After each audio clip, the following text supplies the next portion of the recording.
What is up YouTube? My name is Aditya and welcome back to my channel The Indian Algo। इस video में हम discuss करने वाले हैं निफ्टी का प्री एनालिसिस फॉर 30 जैन 2024।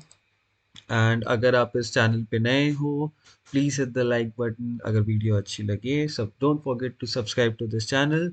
और आपने अगर फ्री टेलीग्राम ग्रुप ज्वाइन नहीं किया है so the link is down in the description. You can come here, you can read all my messages. Live market में मैं बहुत सारे मैसेजेस करता हूँ बट मैं ये क्लियरली बताता हूँ, पॉइंट टू पॉइंट मैसेज करता हूँ, कुछ नॉनसेंस नहीं। I'll clearly tell you where the price is willing to go and I will try to trade in the same direction and आप भी वो चीज़ कर सकते हो। आप चीज़ डेमो पे ट्राई कर सकते हो कि चीज़ें आपके लिए कैसे काम करती है, बिकॉज आईसीटी कॉन्सेप्ट्स को यूज़ करके मैं बहुत क्लियर डायरेक्शन बताता हूँ and most of the time price वहाँ पे आप दिखोगी कि कैसे एक अच्छे मोमेंटम के साथ ट्रैवल करेगा। एंड यहाँ पे आप सारे मैसेजेस देख सकते हो। जब हम लोग ने लास्ट टाइम जब वो 570 पॉइंट्स का ड्रॉप आइडेंटिफाई किया था, so everything was already mentioned. So now coming back to Nifty analysis. ठीक है, यहाँ पे हम समझने की कोशिश करते हैं कि प्राइस क्या कर सकता है। काफ़ी बड़ा गैप अप हुआ रिसेंटली। प्राइस अभी काफ़ी अच्छे मोमेंटम के साथ अभी भी गिफ्ट निफ्टी पे अगर आप देखोगे तो इट्स गोइंग अप, राइट, 959। ठीक है, कल भी शायद मार्केट गैप अप मोमेंटम दे, गैप अप ओपन हो। डेली चार्ट पे मैं जाऊंगा, यहाँ पे I am trying to show you something here. Please note, इस चीज़ को ध्यान से समझो। ये क्या है? It's a void. यहाँ पे कभी ट्रेडिंग ही नहीं हुई थी, राइट। इस एरिया में, इतने एरिया में कभी भी ट्रेडिंग नहीं हुई है। कैंडल यहाँ ओपन नहीं, यहाँ पे गई, क्यों? बिकॉज यहाँ पे वॉइड था। Price only moves for two reason, liquidity and imbalance. क्या करने गया? इम्बैलेंस फिल करने गया। बट क्या ये इम्बैलेंस कंप्लीटली फिल्ड है? नहीं, नीचे भी इम्बैलेंस है। बट क्या प्राइस को वहां जाना है एट दिस पॉइंट? मुझे नहीं लग रहा कि अभी जाना है। जा सकता है definitely, but I am just saying कि इस पॉइंट पे नहीं लग रहा है। 959 की ओपनिंग दिखा रहा है प्राइस। दैट मीन्स कल, अगर मतलब आज, ठीक है, अगर प्राइस गैप अप ओपन होता है around 959, okay, around 959 somewhere here, तो मेरी एक्सपेक्टेशन क्या? बहुत ही क्लियर एक्सपेक्टेशन है मेरी। अगर प्राइस यहाँ पे ओपन होता है अराउंड 959 समवे हियर और एक पुश देता है इस वॉइड के बाहर, आप लेवल नोट कर सकते हो 964.70, 854.75। अगर प्राइस इस एरिया के बाहर एक पुश देता है और फिर, ठीक है, कोशिश करता है इसके नीचे रहने की और मुझे एक बेरिश सिनेरियो दिखाता है जहाँ पे मैं शॉर्ट कर सकता हूँ, मैं उस शॉर्ट का डेफिनेटली पार्टिसिपेंट बनूंगा। रीज़न बहुत सिंपल है।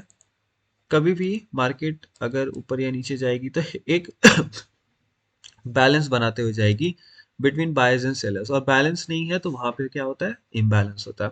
और इम्बैलेंस है तो मार्केट क्या क्या करती है? इम्बैलेंस की वजह से उस डायरेक्शन में मूव करेगी। तो अगर प्राइस यहाँ पे ओपन होता है तो मार्केट ने क्या किया? एक इम्बैलेंस क्रिएट किया बिटवीन बायर्स एंड सेलर्स।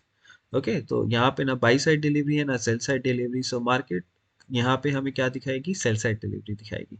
वो sell side by side, sell side by side, sell side by side ऐसे भी दिखा सकती है। लेकिन मैं एक्सपेक्ट कर रहा हूँ कि एक बड़ा मोमेंटम आएगा नीचे की तरफ एंड देन रिवर्सल भी हम एक्सपेक्ट कर सकते हैं। लेकिन सबसे पहले मैं इसका पार्टिसिपेंट बनना चाहूँगा अगर प्राइस यहाँ पे मुझे एक अपॉर्चुनिटी देता है।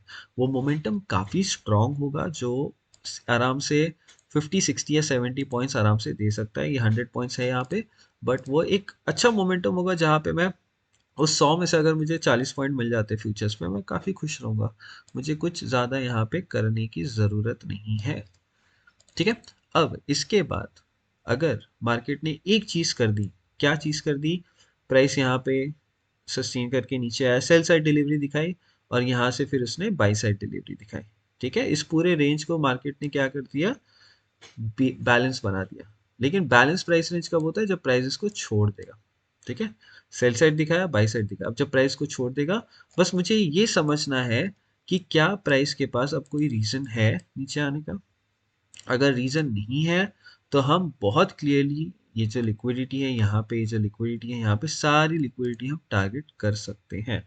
तो मैं बस इतना देखना चाहूँगा कि अच्छा ठीक है, प्राइस यहाँ पे इस पॉइंट पे सपोर्ट ले रहा है और हमें आगे जाके काफ़ी अच्छा मोमेंटम मिल सकता है, जो कि शायद ऑल टाइम हाई की तरफ हमें फिर से लेके जाएगा। अच्छा, अब एक चीज़ यहाँ पे याद रखना, अगर प्राइस इसी रेंज के अंदर रह जाता है, मतलब इस एरिया को यहाँ पे रेजिस्टेंस लेता है, नीचे गिरता है और प्राइस इसके नीचे आ जाता है, ठीक है, प्राइस बोलता है कि मुझे इसके नीचे आना है, इस पॉइंट पे फिर मैं रुक जाऊंगा, मैं कंप्लीटली रुक जाऊंगा और मैं कुछ भी नहीं करने वाला इस पॉइंट पे, नीचे ना सेलिंग ना बाइंग, कुछ भी नहीं करने वाला जब तक प्राइस वापस से इस वॉइड के अंदर नहीं आता है। ठीक है, तो वो मेरे माइंड में बहुत क्लैरिटी के साथ है। मैं ये जो फर्स्ट अपॉर्चुनिटी है ना, इसमें मुझे काफ़ी कन्विक्शन है, तो मैं शायद कोशिश करूंगा अगर मुझे सिनेरियो मिलता है तो मैं इसके साथ जाऊं। उसके अलावा मेरा और कोई सिनेरियो नहीं है जो इतना स्ट्रांग है, जब तक प्राइस यहाँ पे इस रेंज पे पूरी सेलिंग और बाइंग, ठीक है, हर एक इम्बैलेंस फिल ना कर दे। जैसे ही वो चीज़ फिल हो जाती है, एक एक मिनट के इम्बैलेंस भी फिल हो जाते हैं, तब मैं रेडी हूँ कि हाँ ठीक है, अब अगर जब इसको प्राइस छोड़ना चाहेगा, ब्रेकआउट देगा कोई, तो बहुत क्लियरली मुझे मोमेंटम दिख सकता है।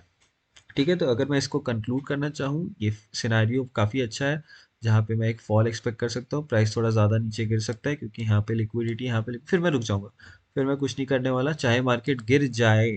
ठीक है, ध्यान रखो, गिर सकती है तो फिर गिरने देंगे, कुछ नहीं करेंगे, मैं कुछ नहीं करने वाला, चलेगा, अगर गिरना चाहेगी तो गिरने दूंगा, मैं कुछ नहीं करूंगा। बट यस, अगर प्राइस यहाँ से फिर से उठता है तो एक एक्सपेक्टेशन है कि शायद वो वापस ऊपर चला जाए, बट मेरी सबसे बेस्ट सिनारियो मेरा यही है, अगर ये प्ले आउट नहीं होता है तो शायद मैं ट्रेडिंग ना करूं। एक और सिनारियो है जो, जिसके लिए मुझे टाइम देना पड़ेगा मार्केट में, कि मार्केट उसे डेवलप करे।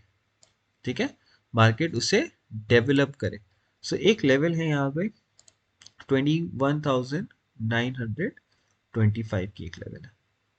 ठीक है, 21,925 की एक लेवल है इस पॉइंट पे। ठीक है, इस लेवल पे अगर कल प्राइस मुझे कोई भी अपॉर्चुनिटी देता है, या वो सेलिंग की हो या बाइंग की हो, उस अपॉर्चुनिटी को मैं डेफिनेटली लेना चाहूँगा। मेरा मतलब ये है कि प्राइस अगर मुझे यहाँ पे कोई सेल अपॉर्चुनिटी दिखाता है, डेफिनेटली मैं उसका पार्टिसिपेंट बनना चाहूँगा। अगर प्राइस, अगर मुझे कोई लॉन्ग अपॉर्चुनिटी चाहिए, ठीक है, तो उसके लिए मुझे क्या चाहिए कि मार्केट में सेलिंग भी हो, बाइंग भी हो, और प्राइस क्या कर रहा है, इस रेंज, इस लेवल के नीचे नहीं जा पा रहा है, बार बार इस लेवल के ऊपर ही रह रहा है, और मुझे दिख रहा है कि बुलिश फॉर्मेशन भी है, प्राइस के नीचे जाने का कोई रीज़न नहीं है, तो ही मैं फिर उसमें एक लॉन्ग पार्टिसिपेंट बन सकता हूँ।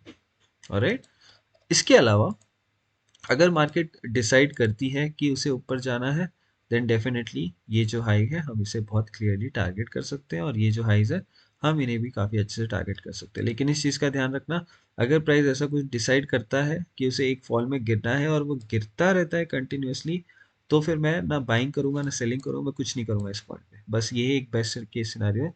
अगर प्राइस यहीं से वापस अच्छे से रिवर्स होता है, then I will be interested in looking at the market. इस चीज़ को ध्यान रखो। Alright guys, so this is where I'll end this video. अगर वीडियो अच्छी लगी हो, so don't forget to subscribe to this channel, like this video as much as you can. Thank you guys. Bye.